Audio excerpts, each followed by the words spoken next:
As a baby, I was basically born sick, so I never understood why I was so sick. And I had life-threatening situations as a child. I missed out on school.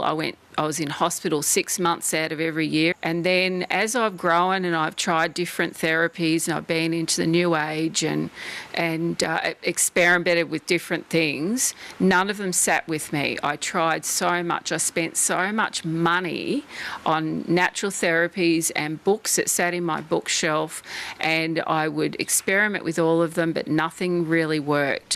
When I came across Falun Dafa, I had a brochure in the mailbox, and I took it out and I went to the veranda and I sat down and I read the front of the brochure and the back of the brochure, and I said to my husband, this is what I've been looking for all my life. At the time I was also a yoga teacher, and I used to charge money for yoga, and then I looked at the Falun Gong practice, and once I started practicing it, I felt that it went beyond health and fitness, because it had the content of the spiritual content of the cultivation process that you go through, which is the missing link for me in my own personal journey. I was in my mid-30s when I started practicing Falun Gong, and I had teenage children, and I found that the principles of the practice helped me understand how to